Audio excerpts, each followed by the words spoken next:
Hey, it's Squeeze. Here with the final update on my Tectonic slam of Cataclysm Juggernaut. Uh, this build ended up in a pretty decent spot. It's not a Uber Destroyer, it's not a T-17 sweeper. It's just like a fun mapping, T-16 and a half, can kill some bosses, can do most things pretty well, type character. Really fun mapping though, because it's like if you took a slammer and made him into like a bow character, with the amount of AoE you have and the attack speed that you get from Soul Eater, it just feels nice. Just feels nice. The character's a bit on the squishy side, even with, I don't know, 8 endurance charges, Ralakesh, a bunch of max resistance. It just, I don't really know. It's a small, I think it might just, I don't know. I expected this character to be a lot tankier than it ended up, and I'm not sure what I, did wrong, but maybe the content I was doing is just too difficult for the kind of character that I was putting together. Not sure. Regardless, still pretty satisfied with how the character turned out, and not every character is going to be the Uber Destroyer 9000, but it is fun, it's fast, and satisfying to watch the ground erupt and chain across the screen. But yeah, let's get into the character. I'll show you how I put it together, and you can take it, make your own spin on it if you want to. Anyway, here we are with the character. Level 95 is where I ended out. Even 400 strength. Didn't even notice that. That's cool. Let me just pop that in. Let's see. So if you didn't see the previous video, this build takes advantage of the Juggernaut's Skull's Bridle Endurance Charge generation with this node and this node here, combined with Skull's Bridle and Bladefall of Charthus. When Bladefall of Charthus calculates its mana cost, it does so by basically taking 5% of your mana, dividing that into a certain amount per server tick, and then draining that. And all of that translates into very frequent small hits from Skull's Bridle. This causes Unflinching and Inexorable to generate loads of your endurance charges very quickly. Ultimately, that gave me the idea of, hey, what if I did that as a generator for that, and then spent those endurance charges with Tectonic Slam of Cataclysm. This build is definitely not worth the budget that I put into it. I will say that for sure. Can definitely do much better on a much cheaper setup, because this is just kind of something I cobbled together with sticks and stones. Because my mercenary has a Garb of the Ephemeral, I decided to skip Unstoppable and take Undeniable for the accuracy. This let me run crit. So I'm taking a bunch of crit nodes here and here. Taking this. I dropped these nodes, but you can take them if you want to. The trick of this build is getting the Bladefall of Charthus mana cost to be manageable without being too small. If it is too little, then it actually becomes less than 1 mana per server tick, and Skull's Bridle completely disregards it as a hit. So you want to keep it above, I think it's, I don't know, above 35, 30, 33, something like that mana per second. But as close to that as you can get it in order to maintain uptime. I ended up grabbing an Elegant Hubris for, I want to say, 3 divine. I got this. It's giving me some reservation, some damage, some more damage, and some extra crit chance. If I wasn't running a mageblood, I'd probably click on this, and then I'd be at like 80%, and then just a regular diamond flask would cap me out.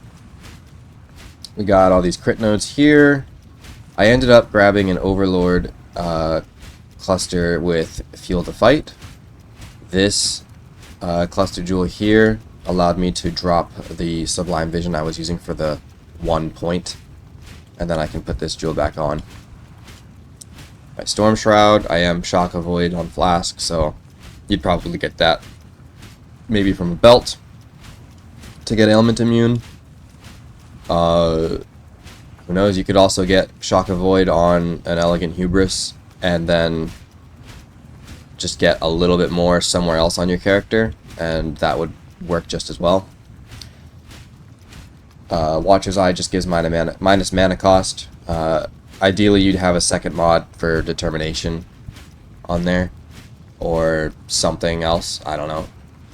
I ended up not finding any reasonable way to sustain the mana cost of Bladefall without running Clarity, so I'm just running a Clarity. I'm just, whatever, it's fine. It's not like the worst thing in the world to do. But yeah, this Thread of Hope here allows me to get this 10 Rage as well, and this Tireless node. So I'm saving quite a bit of points there, getting quite a bit of damage there. It's all cool. Moving on to our items. This is just better than the previous staff, because it is just the previous staff, but I hit a Veiled Orb on it for double damage, and then remove added crit for the crit multi. So this is a sick staff that I really, thought it was fun to craft on, but I'm not sure about feasibility, so it's fine. Skull's Bridle, obviously, we need that. The reservation and cost multiplier is like whatever. Maybe you can get away with a level 4 Enlighten and not having that corrupt on it. In fact, I don't even think you need the corrupt on it, I'm gonna be honest. We're at 33 without Enlighten, so make your own call there if you're gonna play this. Here's my amulet. Damage per charge and Fizz's extra. Ultimately, it might even be better if you were to get like an Ashes or something. Do I even have an Ashes to kind of look at? Don't think so. But yeah, Ashes would give you +1 level and a bunch of quality, and quality just gives more damage per charge. So that would get you to, like, I don't know, 10 to 12% more damage. 10 to 15 with the level included. It might be worth it, it might not. I kind of needed the attributes, and this just did what I needed it to do. So the way I crafted this was I recommed 2 Warlord amulets with each Warlord mod, so that's damage per charge and Fizz's extra, and wound up with an open prefix. So prefix cannot be changed, reforged life to get life, and it happened to hit tier 1, so that's cool. Then I just prefix cannot be changed to reforge chaos for chaos resistance, slammed on a mod, and crafted the last one. Moving on from there, since we're using Bladefall of Troarthus, I wanted to use the Coiling Whisper Soul Eater tech, where I would put Hex Touch and Temp Chains on, and then just have a bunch of reduced duration. As long as the duration of your temporal chains is less than the duration between blade falls, so a volley of blades falls every 0.6, this skill duration is 0.5. So as long as the duration of the curse is less than the duration between volleys, you'll get pretty consistent uptime on Soul Eater. Moving on from there, Kingsguard is only worth it if you are using the Soul Eater tech. If you are not using the Soul Eater tech, you should drop this for a rare chest or something. Because you're just not spending charges enough to really get a lot of sustain out of it. I'm like attacking, I don't know, 3 times a second, so that's 2,700 life per second if I'm just smacking away. So I found it was a nice layer of sustain. Otherwise, you know, a rare chest piece is fine.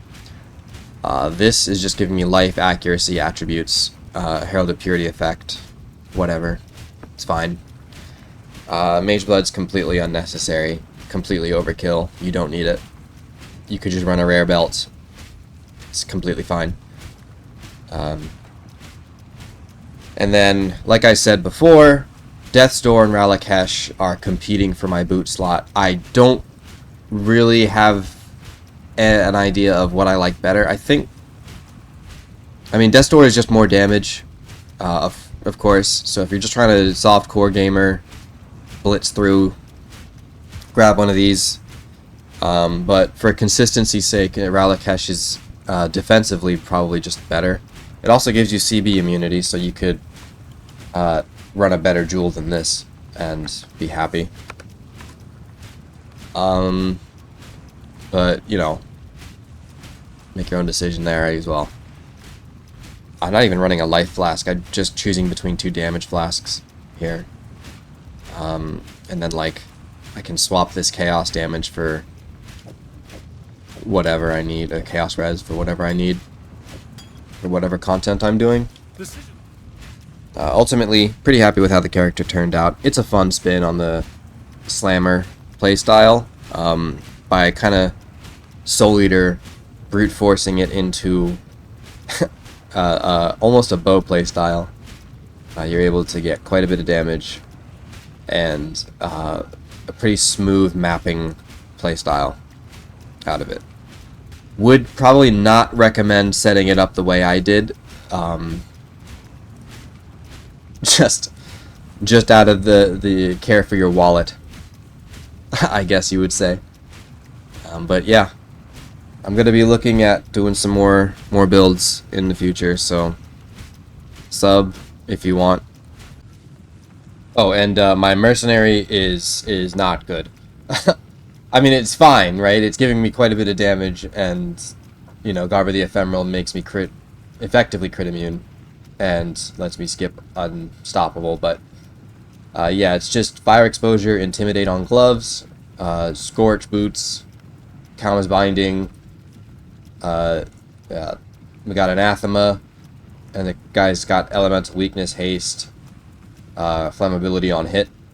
So that's 2 curses here. And then my temp chains, so that's 3 for Anathema to work. And then I have Perkle's Toe for lucky damage, and it's got Recoup Anointed. I don't know how valuable the lucky damage is, but it's, you know, better than nothing, I guess. This is just resistances. You can definitely get a better shield, and I don't even know why I even have this still on. It's just there. And then a Leer Cast, obviously. You can change this for whatever helmet you want. Doesn't matter. It's not even really res capped. It's just kind of, you know, a bunch of random mercenary shit that I just threw on. You can definitely make a better mercenary than this.